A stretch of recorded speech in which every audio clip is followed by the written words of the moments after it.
What's going on, everybody? Welcome back to another episode of JaAR. JaAR, for those of you that may be new, stands for Joe. And Amy. Review. It's our weekly show where we review the magic stories that are posted on a Wizard's website. And this week, we are here back to Dominaria. We are here for Return to Dominaria, Episode 9, once again, by Martha Wells. My quick review at the top of this one is, this is the big one. This is the one where every character, I would say with the exception of like one or two, every character in this story, in any of these stories that you might have wanted to see, old reader, new reader, doesn't matter. They were in this story, even if it's just briefly, but the main players were all in this story. They all had some part in it, in one shape, one way or another, shape or form. So this is definitely the one to read. I think this is going to ramp us into the end game, if you will, of the last three stories. So we will see where it goes from there. So what about you? What was your thoughts? The story is, it's good, it's important. It's not the best story, it's not the most fun story, I feel like. But it had a lot of stuff in it.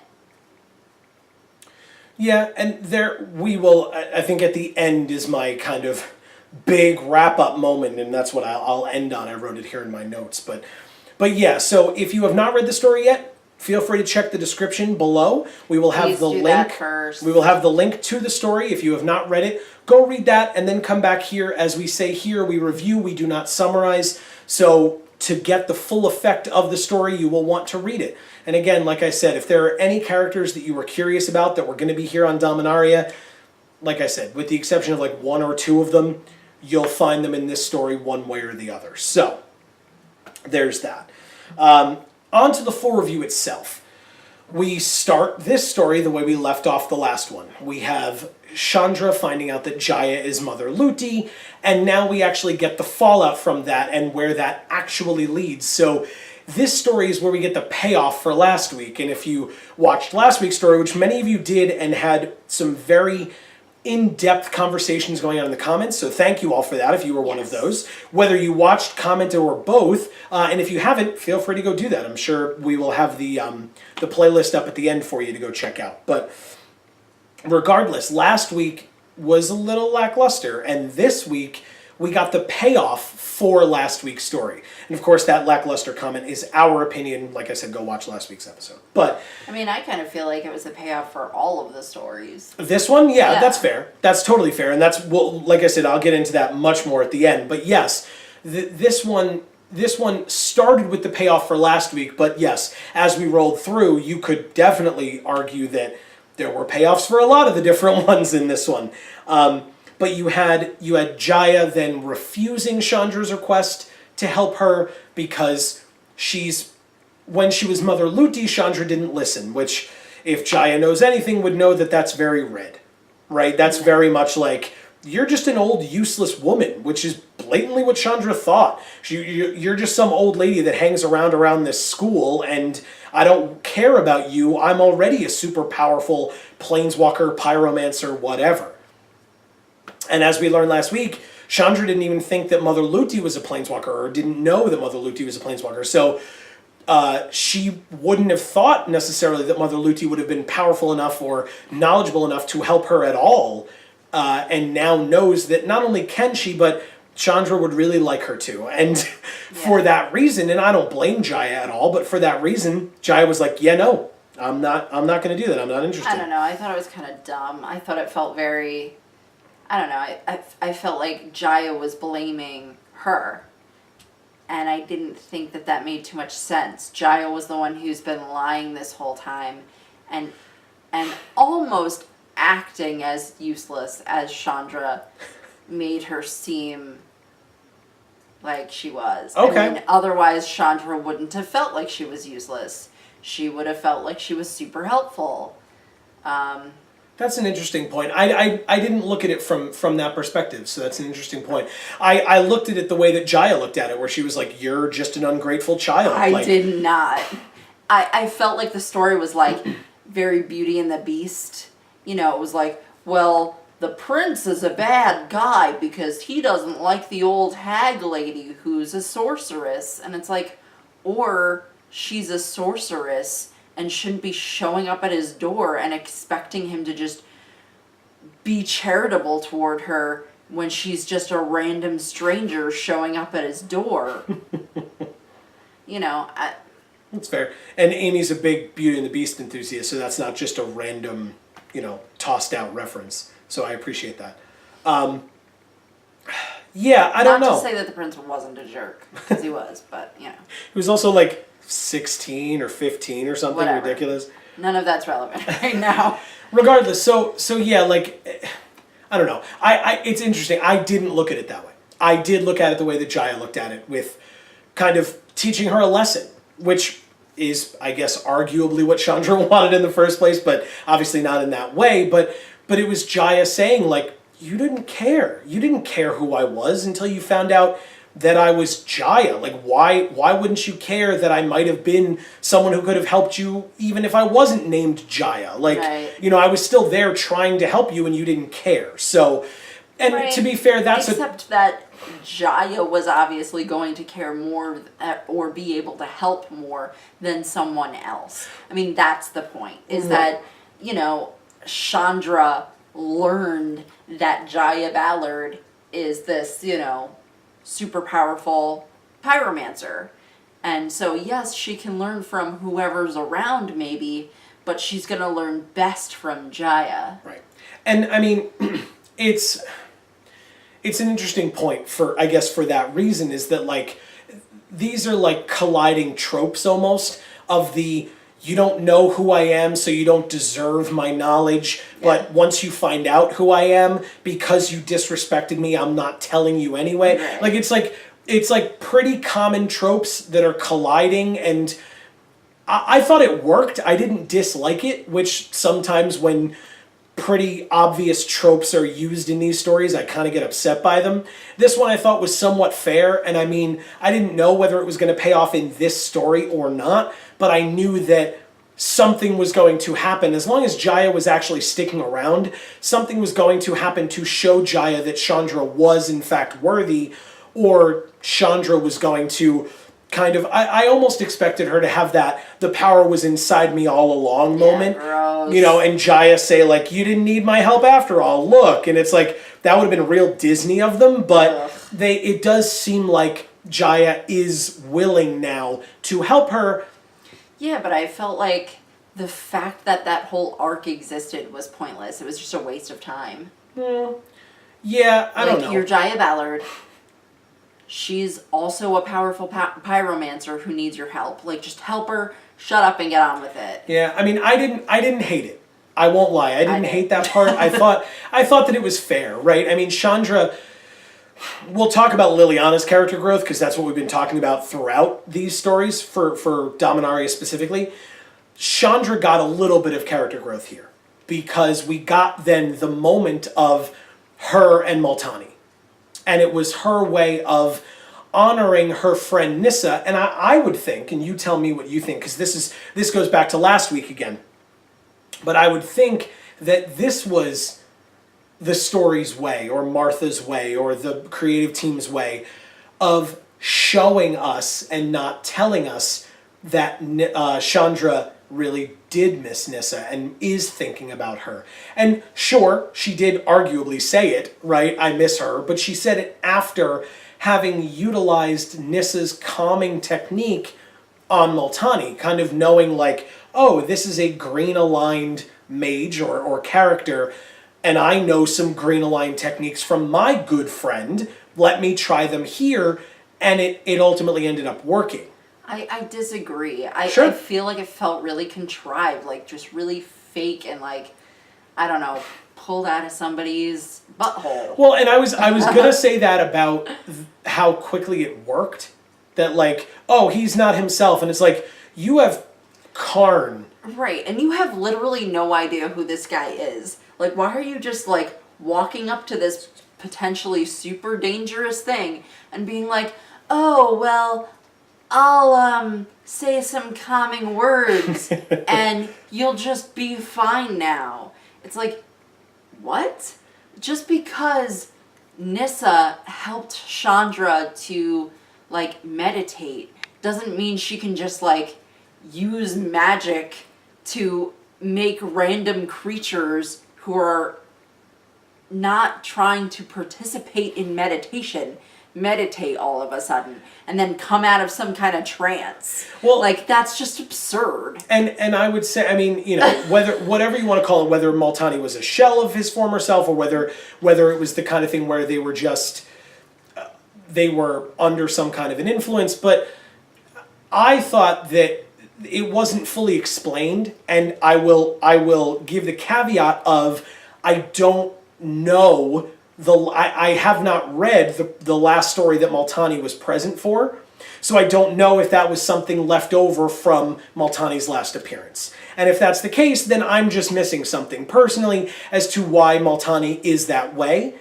So I don't know what could or could not conceivably take Multani out of that state. Right, and Chandra should not have been able to know that either. I think it was based on, because I think Karn knew. And I think it would have been better if Karn had explained it better so that we as the audience could understand it, which would also be so that Chandra could conceivably understand it. But instead of just being like, well, I'm going to try this thing randomly. I guess because it's something that worked for me, and they want to show that I'm missing Nissa. Like, it's just dumb. Yeah, I guess I took it as just it was abbreviated, and I knew that it was abbreviated, meaning that, like, I don't think that they wanted to waste too much time on it. And that's understandable. But then why is it in this story where the meat of everything is? Like, put it in the story that we had last week, where the story was basically not even a story. Yeah, and I mean, you didn't... And didn't have anything meaningful in it. Yeah, and you didn't need... Right, because you could have then had the payoff at the end of last week as well with the JaAR situation, and just had... I guess the Weatherlight showing up was kind of an important thing with dealing with Multani, because you needed to freeze it. It was so expected. Yes. It was like, a ship? Yeah, it's the freaking Weatherlight. We know. Let's get on with it. Well, I feel like that's so often recently. See, and maybe that's because I'm not into novels and I love short stories, and I feel like they've really shifted into a more of a novel-ish style, which makes sense. A novelist is writing them now. Correct. But I dislike them more as a result. That's fair. It's tough, because I think that you could have had the first part of this story at the end of last week's to have had the Weatherlight comes in, Teferi freezes Multani, Chandra brings Multani back, you're able to delve into that a little bit more, and then JaAR goes through the I'm not going to help you, hey, that was really cool what you did to help Multani, maybe I will help you, and then have this week's story be all of them on the Weatherlight, Jace popping in and going from there. They crammed so much stuff into this one story, and it seems like there was no reason for it, because we've had so many stories already that could have had things in them. Yeah. And just didn't. Yeah, and I mean, you had, right, I felt like this story, and this is my own bias in terms of my geekdom, but I felt like this story was the Avengers moment. That moment in the first Avengers where there's that circling shot of the whole group, and they're all, Hulk is screaming, and who's loading their gun, and who's whatever. Like, that they're all finally together, all at once, ready to fight, ready to do what needs to be done. And I think that was the moment in this one, because you had that, and it really happened with Jace, which I thought was actually rather comedic, and I don't think they meant it to be, but there was that moment, and I wrote this down because I wanted to get the whole list, but Jace appears in the room with Gideon, Chandra, JaAR, and Liliana, and all four of them are like, oh my god, someone's appearing, and they all get ready, right? Gideon. It's Gideon and Liliana together is Gillian, apparently, but yeah, there's that ship name for everybody. I didn't even do that on purpose. But Gideon pulls his sword, Liliana steps back and puts her hands up, Chandra lights her fire a little bit, JaAR's ready, and then it's Jace, and they realize that it's Jace, and then the door bursts open, and it's Teferi, Joyra, and Shauna, and then Arvad, Karn, and Raph come up behind them. So you have that moment of like, who the hell are you? And like 12 people, I'm exaggerating, but like 12 people just appear and are like, you know, hands out or spells out or whatever, like ready to murder you. And it's like, well, it's like you're just walking into a room and as you open the door, there's just a million people with guns pointed at you. Yeah. Which again, that to me that was comedic, but again, it also was probably like realize who's all here now. Like all of these people are together. I think it would have been comedic had they highlighted that Jace probably literally pooped his pants. I don't think he did. And I wrote this down for a reason. Jace did, again, you talk about tropes, Jace did the I'm super powerful now thing. Jace poofed in, he was like, I need your help and your help, but not your help because you suck, even though you two don't know it yet. And they're like, Jace, what are you talking about? And he's like, no time to explain. Come with me now. And they're like, no. And he's like, fine. By the way, you're idiots. Poof. Right? Like, that is so typical of a super powerful being. And it's very blue. Right? That's very blue aligned as well of like, I know better. I'm not going to explain it to you because I know that there's no time for it. Right? And so this is just what's happening. Deal with it. And I know better than you. Come with me now. Right? And it's that moment of, I think it will be actually interesting to see new Jace with Gideon vying for control of the leadership of the Gatewatch now. Because I think this was the little thread that is supposed to lead you to that in the future, because Jace lectured Gideon. That never happens. Jace is always like, all right, well, Gideon, you think we should do this, but I think maybe we should do this. You know, maybe take that into consideration. And Gideon's like, yeah, but this is the better idea. And Jason's like, oh, all right, well, just let me know what you think, because I thought my idea was pretty good. But, you know, like Jace always seemed like kind of submissive towards Gideon. Okay.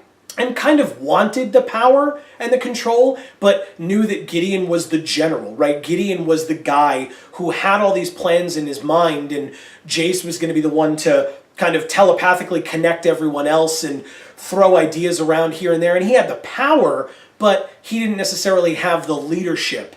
And now he's showing up with... I didn't see it that way. That's just what I thought. I saw a shift in that direction after a certain point. But I felt that it was really two halves of a great leader. That's fair. The strategy of a general with the puzzle defeating mind of Jace. Analytical mind, baby. Right. So, like, and then if you've seen our previous videos, you know that my thought was that it was going to change into Gideon was going to be the new leader and Jace was just going to kind of be whatever. And then I kind of switched modes with that. And so, I don't know, maybe this is sort of the jumping off point of an actual, maybe a little bit more legitimate, like, feud between the two of them to determine who the leader of the group is. Well, and speaking of feud, I mean, I'm curious now because, again, as I mentioned earlier, and we'll go into it now, Liliana has had character development throughout all of these Return to Dominaria stories, except for, like, the two that didn't have her in them at all, obviously. And she didn't have any in this one. That's not true at all. Okay. I disagree fully. Well, we'll get to that point. That's what I want to talk about now. Okay. I think that Jace coming in and actually growing a set when it references Liliana, I think that was a huge blow to her ego.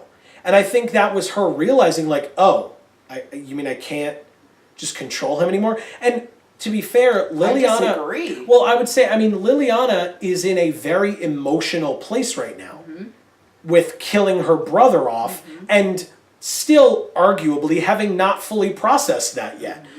And now this guy comes in that she arguably genuinely has feelings for. She just shows it in a really crappy way.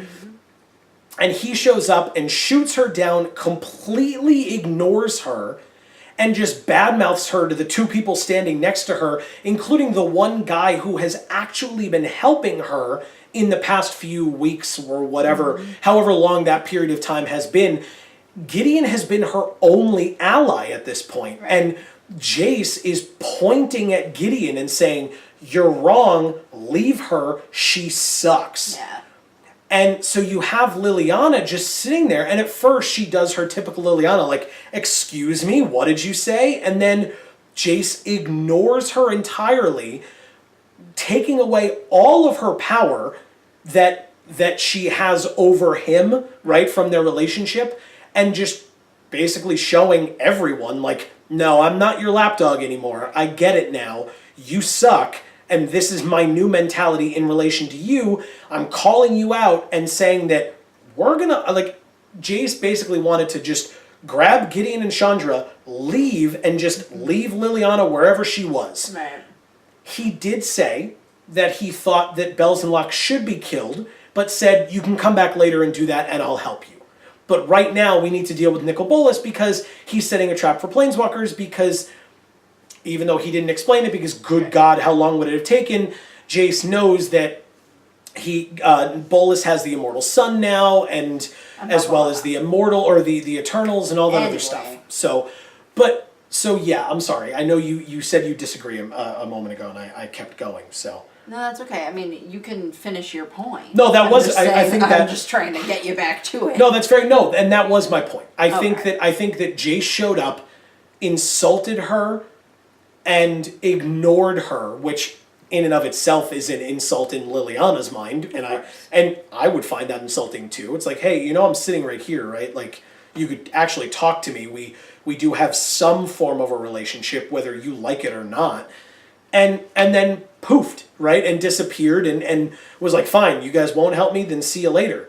And it ended with, and I'm sure you'll want to talk more about that earlier point, but then it ends with Liliana, instead of being truly angry, she's just like shell-shocked but thankful, right? She looks to Gideon and thanks him for standing up for her, continuing to support her, and sticking with her, right? Chandra arguably stayed for Jaya. Gideon stayed for Liliana, despite what Jace said. So I'm sorry, I know I said a lot. Please, maybe try to unpack. I apologize. I completely disagree. Sure. I mean, you're sitting there saying that it was a huge hit to Liliana's ego. If it was, we didn't see that at all. Okay. Because Liliana, she's not going to let this go, or she shouldn't let this go. Right now, as you said, she's in a very vulnerable state. Yes. So maybe Jace randomly showing up and being a dick and then randomly leaving again isn't really what she's focused on right now. She's got Belzenlock to deal with. She's got the Chain Veil to deal with. She's got a lack of people who actually know her to deal with. She's got Bolas is in the back of her mind. Bolas to deal with. Unquestionably. She's got her brother's death to deal with. She's got the fact that she's on her home plane again to deal with, and her reputation associated with that. I think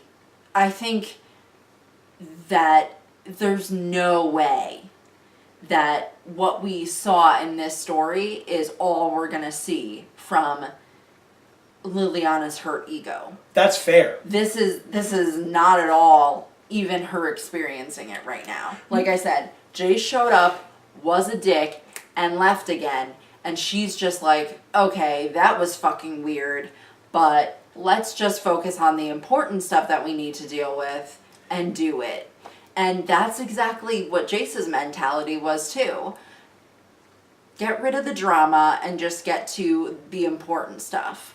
And for me, it's refreshing to see them do that, because I hate when they're just dragging on and on and on about random BS, which is what I felt like Chandra's whole deal was in this particular story. Right. So, it was good to see that two people who let the drama rule them are finally just letting it go and focusing on something real. Yeah, and I'm sure, I mean, there's no question we'll come back to it. I doubt that it will be in this set of stories. I think we've got a lot more to do now. Mm-hmm. But I think this was a very good kind of, we're going to put a pin in this and let's come back to that later, Right, but that's exactly how I saw it. And you're sitting there saying, it really hurt her ego and blah, blah, blah. And I think it did, only because the reason I say it is because it led to her being genuine towards Gideon for once. Or she has been in these stories. Correct. So again, we can say again, she's being genuine towards Gideon again. Yeah, and to me that's not character development. We've already had that. It's just, it's just the same. I just think it's another thing being taken from her. Her control over Jace, her relationship with Jace is being taken from her, and while she in these stories has been bashing him, right, has been saying like, well, no one even knows where Cloak Boy is, right? Like bad-mouthing him, but that's typical Liliana. Now she sees like, oh, he's different, right? He's in different clothes, he's acting differently, he seems more secure in himself, more sure of himself, and is now just bad-mouthing me, ignoring me. So we're going to see more of that, but I think that I don't know that she really noticed that. Oh, I feel like in this story they didn't do a good enough job of making it seem like she noticed that. So okay, so let me put it to you this way. First of all, I mean, I thought her apology was her saying like, thank you for everything, meaning like, I am not in a place to have had that happen to me just now. And so thank you for sticking with me despite the fact that your friend just asked you to abandon me. Right. And so I think that she understood it. I don't think she's dealt with it yet, but I think that she understands like what, or was taken aback enough to be like, what the hell just happened? Like, what, and is shell-shocked, but still thanked Gideon for continuing to be loyal, sticking with her, and there's more to come. But I also think that Gideon, or I should say, as far as I could tell, and this is one of the issues that I had with this story, was there were no transitions in this story between perspectives. And I kind of always take that for granted, I feel like, where I'm like, oh, there's another line showing, passage of time or change in perspective. But in this one, there were none. And so from paragraph to paragraph, it was just like, Chandra and Jaya, but now we're with Joyra and Karn and Teferi, and now we're back with these people, and we're looking at... That's the thing. I think there were so many characters in this story that they couldn't possibly jump perspectives because it would have been too confusing. Well, but the reason I bring it up is because now, looking back on it based on this discussion, I don't recall if there was a section specifically told from Liliana's perspective. There wasn't. Right. So with that, we wouldn't have fully been able to see what she was thinking, what she was feeling, how she was reacting. We saw it in her apologizing to Gideon, or thanking Gideon. And so that's where I'm getting it from in terms of my thought process there. But until the next time that we get into Liliana's head, which I have to imagine is very soon, but until that next time, I don't know if we will or when we will see that. So right. I mean, I don't think we've seen it at all. That's fair. I don't know. I mean, and then there were other big moments in this story that, Gideon arguably agrees to use the Black Blade. Yeah. That should have been a much bigger deal than it was, too. Well, and I'm sure if and when they find it, it will be that way. Hopefully. Okay. Teferi took his spark back. Right. That's how the story ends, so I'm sure we'll see more of that to come. Right. But he did. He agreed to it. He decided on it. But he didn't really, Joyra discussed it a bit. I probably, as Teferi, I feel like Teferi would have had more questions.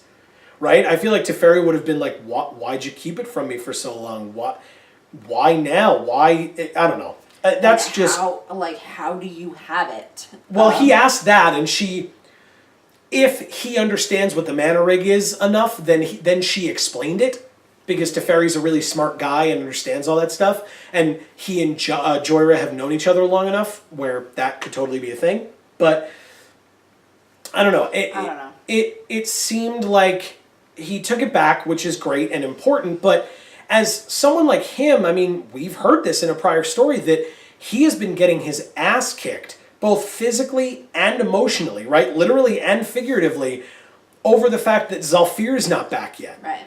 With his spark, he could have brought Zalfir back, and Joyra had it the whole time. Right. And instead, he's just like, yeah, I'll take it back. We got to go fight Bells and Lock and Nicol Bolas, right? And it's like, dude, what about Zalfir? Like, that's literally been your entire character since the beginning of the Time Spiral stories. He mentioned Zalfir. The only reason why he took it back is because of Zalfir. Yeah. And yet, he's not upset. Like, she is now arguably the reason why Zalfir's not back yet. She's the reason why you've been hated all this time. I don't know. Okay. I don't know. I liked the moment of Joyra kind of being mad at him and saying, like, do you have any idea how great it would be if I were a planeswalker? Right? Like, how much I would want to be a planeswalker. So don't ignore this opportunity that I'm giving you to gain this power back. It's important. I thought that was a cool little moment. I thought it could have been a cool moment if they had actually explained it, but they didn't. They just kind of threw it in there yet again.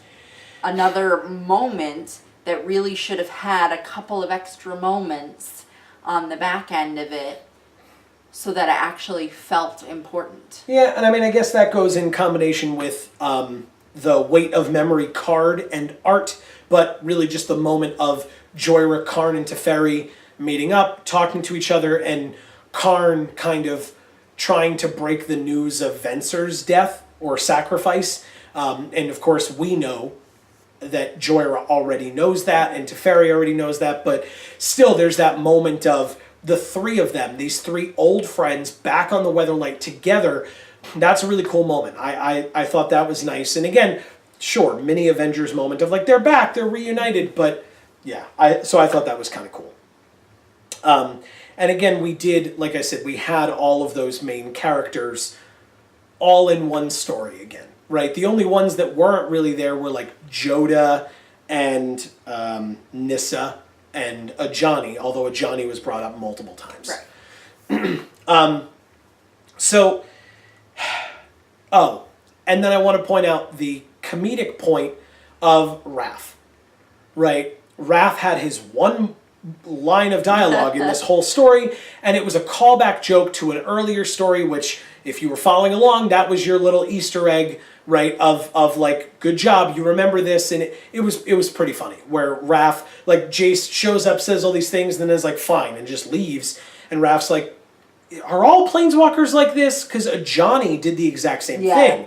Showed up, said a bunch of stuff, was like, are you coming? And they're like, no, not really. And he's like, fine. And he just leaves. And Raph's like, cool, thanks for saying goodbye. You know, and like Ajani leaves. And so now you have Jace doing the exact same thing. And Raph's like, come on. Like, what the hell is happening here? And then you have Teferi. Well, I think that speaks to Raph's naivete. And so we're going to end up seeing his character development happen in some way. I hope so. Like, showing, okay, now he understands the gravity of the situation that's happening, and that's the reason why all the planeswalkers are going hooey. I hope so. I somehow doubt it, but I hope so. I also liked then the moment of Teferi kind of taking him away and being like, you should have seen us before. You know, like, talking about that was funny. Yeah, talking about like the pre-mending stuff. And who knows if he went into further detail. I would assume he did, right? So then Raph really gets, you know, some stories about what these guys could do. Like, oh, you thought that was crazy? So now I want to, can I go to this, or do you have anything more? The end point that I wanted to bring up. Did you have anything else that you might have wanted to mention?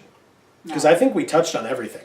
No, because I'll use that point to kind of... Yes. Because this kind of put us back in the last point. This is a big one, and I want everybody's opinion on this. I want everybody's opinion on anything and everything, but I want people's opinion on this because I feel like this is important. Broadly, if you're not a hardcore Vorthos like we are, then I don't know if you're watching our show, but if you are, cool, thank you. Please continue to do so. But for non-hardcore Vorthos, right, the regular Magic player, I feel like, even for people who've been playing for years, if they know very little to nothing about the story at all, I feel like this story, I could say to that person, that someone, hey, just start at episode 9. Don't read episodes 1 through 8. Start at episode 9. All the characters that are in the story will be there. Many of the big moments that have happened from the prior stories will be discussed in one way or another. And if you're curious enough about them and want to know more, then you can go back and read the first 8. Mm-hmm. But overall, they could just read this story. This could be episode 1. Because you still have, if you're following along with the cards in the set, you still have the story spotlights. So you know why Nissa's not there, because of story spotlight 1. And you know why Liliana is super upset, because of story spotlight 2. Right. Where she kills Jozu in the story spotlight. We haven't gotten to 3 or 4 yet, and I'm sure we will in the next 3 stories. And so then you'd only have to read 4 stories. Yeah. 9, 10, 11, and 12. And even then, since 10, 11, and 12 haven't come out yet, I don't know that I can say that definitively. But I feel like I could say that for an uninterested person who's like, these stories might be cool to pick up. Right.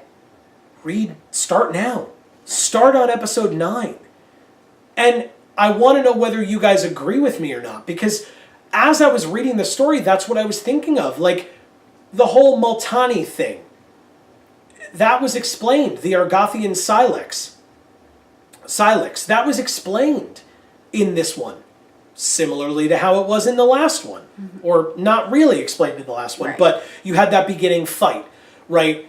You had Joyra showing off her necklace and explaining that it was from the Mana Rig in this one. Right. So you didn't need the end of the story 3 weeks ago or whatever it was. You had Liliana and Gideon talking about the Black Blade, so them going to Talaria, not necessary anymore, because now you know it from this one. Right. Those stories were, that was 8 stories of setup, and then this story just... It all culminated in this one story. Well, but culmination is one thing. I think this just retold all of the most important parts from those. And that's what sucked about this story, because this story could have been really good, and it could have actually elaborated on a lot of those things that we've talked about already, and I think it would have been a better story for it. And I think they would have had time if they cut out all of that reiteration. Right. And I think for people... And for the fact that there's only 2 or 3 stories left. Right. 3 stories left. Like, there's going to be a lot of unanswered questions. Or else they're going to do what they did in this story and cram a ton of stuff into one story and rush through it all. Yeah, I would hope that they won't be doing a lot more like recap or further information type stuff in the last 3, because I hope that they would figure, like, look, if you're starting on number 10, you better be confused, right? Like, you better be ready to be confused because you're starting at episode 10 of 12. So, yeah, but the deal thing with it. is, this is episode 9.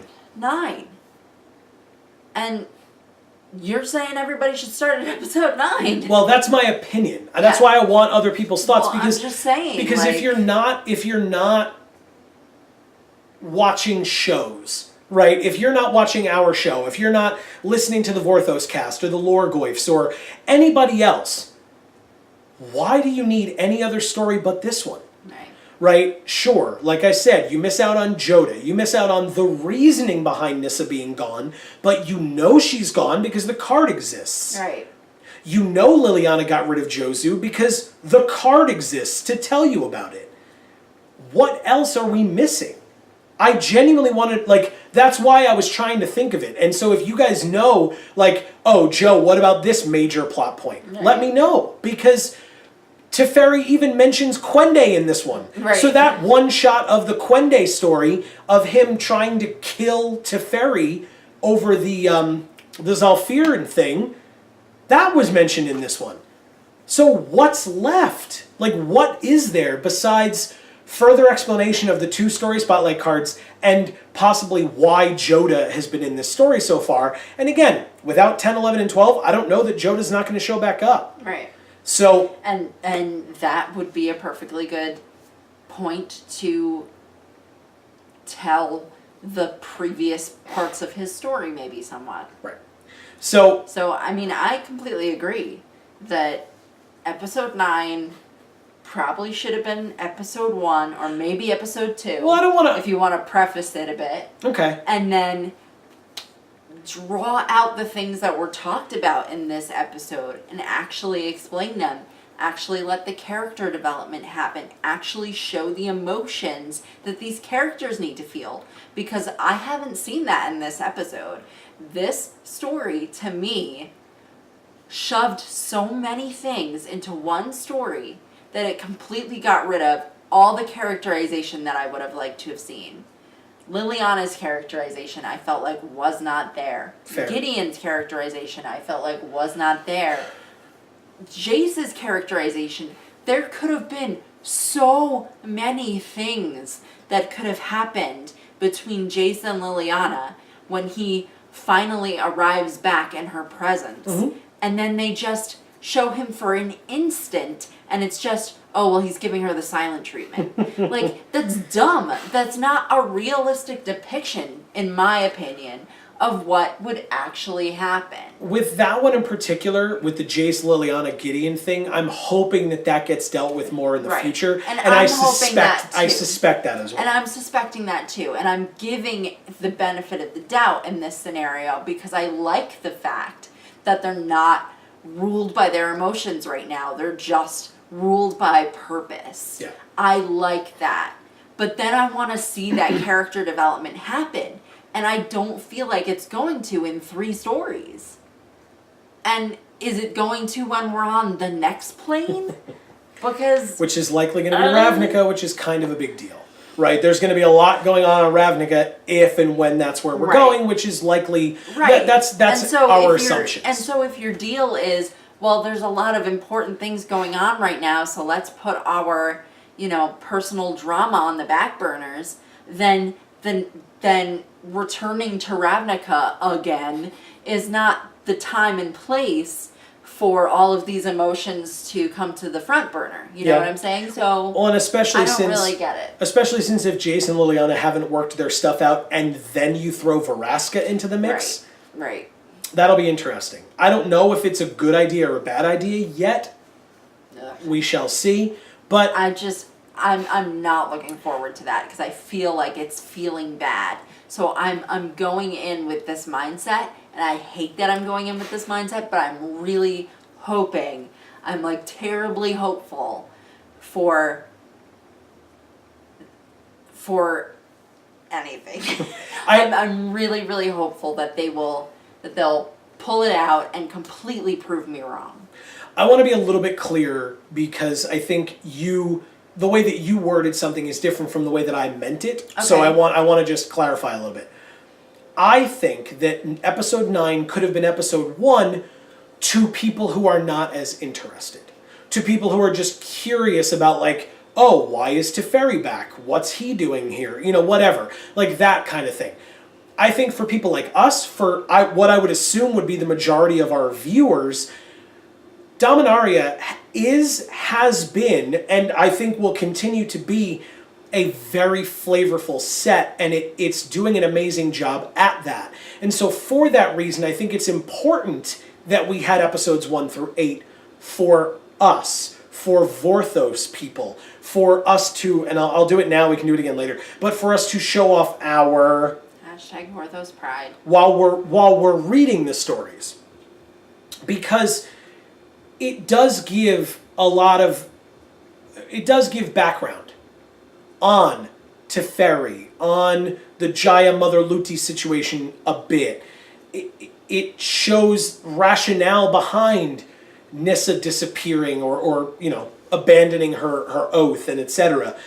Like there's a lot of things that have happened, introducing Tiana and Arvad, showing us the Capuchins and Shauna and the Weatherlight and all these other things that for the regular guy who picks up a magic card or a pack of magic cards and opens them up and sees Tiana, I don't know that they necessarily want the whole story of Tiana and Arvad together, or the story of Tiana looking at the Weatherlight and weeping because she loves how awesome it is, and etc.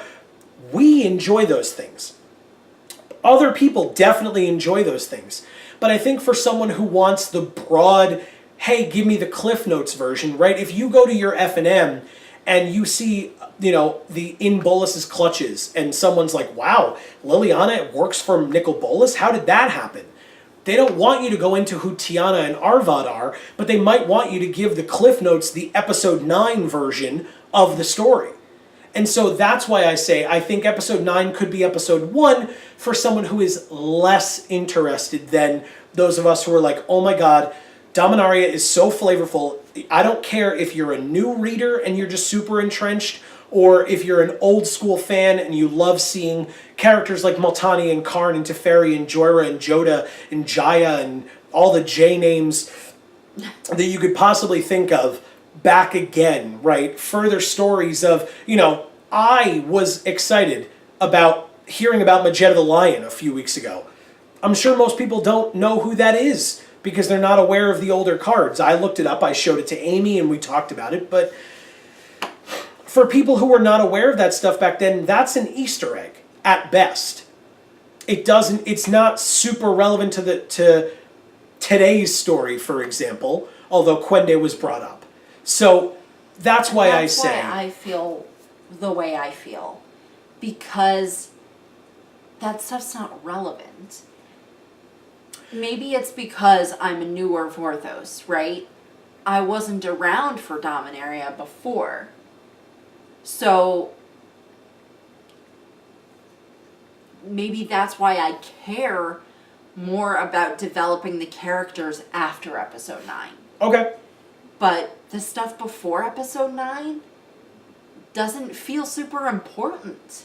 I feel like that could have been condensed into 1 or 2 stories that could have been before this one, and then after the craziness of this story, we could actually go into the separate characters' perspectives on what is going on in their heads with their emotions, and then outside of them, right? Like how they're actually going to end up interacting in the plane and doing good in some way or another.